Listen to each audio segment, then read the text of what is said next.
राधे राधे दोस्तों, स्वागत है आपका 21 डे सीरीज माइंड कंट्रोल में। और आज हमारा डे 9। आज का विषय हर एक उस व्यक्ति के लिए जो जानना चाहता है कि मन हमारा शांत क्यों नहीं रह पाता, क्यों मन में आलस, क्रोध या तनाव आता है दोस्तों। तो आज हम जानेंगे कि भोजन और मन का गहरा रिश्ता क्या है, क्या रिलेशन है भोजन और मन का। आपने बहुत बार सुना होगा प्रेमानंद जी महाराज के मुख से कि वो कहते हैं कि सात्विक भोजन करिए, जैसा आपका अन्न होगा वैसा ही आपका मन होगा। वो बार-बार अपने जो सत्संग है उसमें बोलते हैं। तो क्या ये रिलेशन है?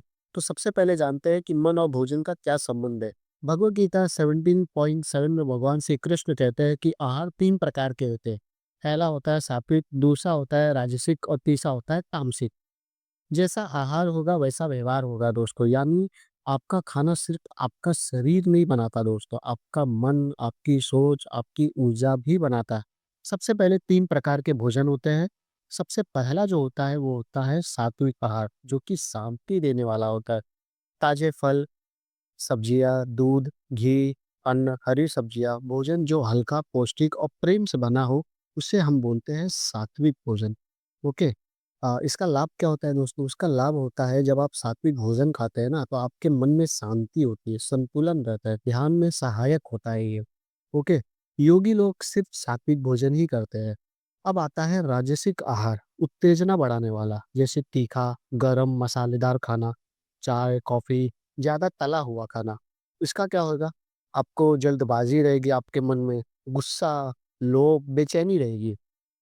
जो ये ऐसा खाना खाते हैं। और तीसरा जो आता है वो होता है तामसिक आहार, आलस से बढ़ाने वाला, जैसे कि बासी खाना, मांसाहार, शराब, रात्रि भोज, फिर खाने जो दुख, अज्ञान और भारीपन से देता है, जो बना हो, उसे हम बोलते हैं तामसिक खाना। उसका परिणाम क्या होगा? उदासी, निराशा, फिर गुस्सा और भी बहुत सारी तामसिक चीज़ जो है वो आपके अंदर रहेगी दोस्तों।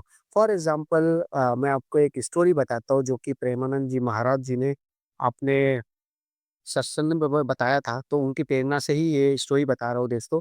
एक बार एक सन्यासी थे, उनके बहुत सारे शिष्य थे, तो वो गाँव के बाहर रहते थे, ठीक है? तो एक पंडित और उनकी पत्नी रहती थी गाँव में।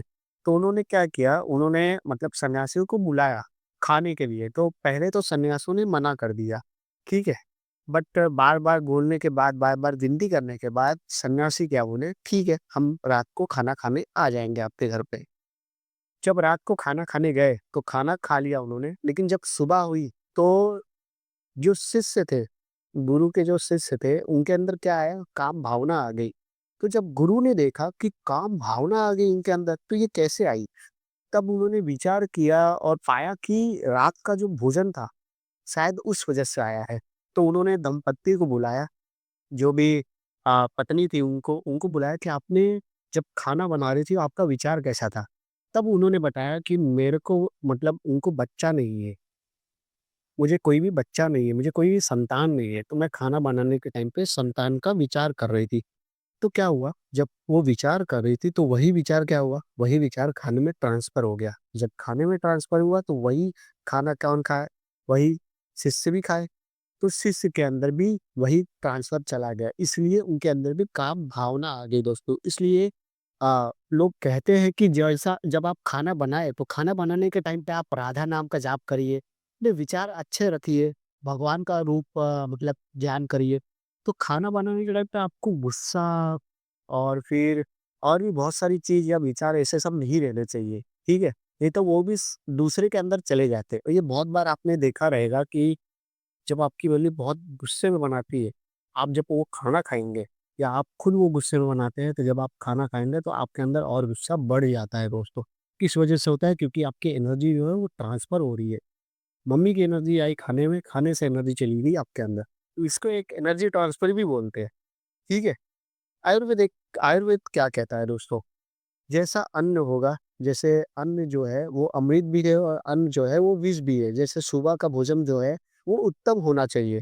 दोपहर का भोजन मुख्य भोजन और रात्रि में हल्का खाना चाहिए दोस्तों। आपने बहुत बार सुना होगा तेल बीज का या संन्यास वैसे कि रात्रि का जो भोजन है वो आपको हल्का खाना चाहिए। सुबह का उत्तम होना चाहिए मतलब वो और दोपहर का मुख्य होना चाहिए और रात्रि बहुत सा बार आपने सुना होगा कि रात्रि का जो है वो हल्का होना चाहिए। अन्न का पहला निवाला दोस्त, आयुर्वेद क्या कहता है कि अन्न का पहला निवाला, और पुराण भी कहता है अन्न का पहला निवाला जो है वो भगवान को अर्पित करे और उसके बाद एक रोटी जो है वो गाय को भी खिलाई जाए या कोई जानवर को भी खिलाई जाए, लेकिन मुख्य रूप गाय है। गाय का नाम दिया गया है आपको गाय, और उसके बाद आप कोई भी जो जानवर है वो आप उसको खिला सकते हैं, क्योंकि सब जानवर एक ही है। ओके, सब एनिमल्स एक ही है। ओके, मन और भोजन का साइकोलॉजी कंडीशन क्या है, इस पर हम बात करते हैं कि जब आप क्रोध में खाते हैं तो वही खाना जो है जहर बन जाता है। ऑब्वियस बात है, अभी हमने बात की कि एनर्जी ट्रांसफर के बारे में। हाँ, और जब हम प्रेम से बनाते हैं तो वही खाना क्या बन जाता है, अमृत बन जाता है, वही खाना प्रसाद बन जाता है। जैसे अगर आप राधा राधा नाम जाप करते ही है, अगर आप खाना बना रहे तो याद रखिए वो खाना प्रसाद बन रहा है। ठीक है, इसलिए मम्मी का खाना बचपन में सबसे ज़्यादा स्वादिष्ट लगता था। क्यों? क्योंकि उसमें इसलिए था, सिर्फ़ मसाला नहीं था उसको। ओके, तो आज आप कमेंट करिए और आप चैलेंज एक एक्सेप्ट करिए कि आप 1 महीना तक सात्विक भोजन करेंगे और एक सात्विक आहार करेंगे दोस्त।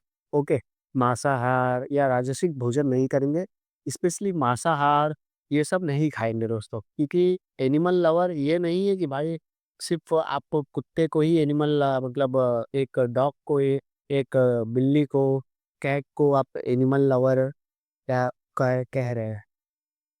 आप अगर एनिमल लवर हैं, तो आप एनिमल लवर आप उसमें भी बनिए ना यार, आप सब में एनिमल लवर बनिए। आपको उसमें एनिमल लवर नहीं बन रहा है, लेकिन आपको डॉग में आप एनिमल लवर बन रहे हैं। बाकी सब में भी तो बनिए ना यार, बाकी सब भी तो एनिमल ही है ना, उनकी भी तो वही है, जो उनके अंदर भाई भावना है, एक डॉग के अंदर, वही तो उनके अंदर भी भावना है। जब उनको कोई काटता रहेगा तो क्या उनको दर्द नहीं होता रहेगा? जब आपको अगर कोई काटे, आपकी उँगली कट जाए तो आपको दर्द नहीं होगा? तो वैसे उनको नहीं दर्द होता होता होगा दोस्तों। तो प्लीज़ आप सात्विक भोजन करिए और सात्विक खाना खाइए दोस्तों। ओके, राधे राधे, श्री हनुमान।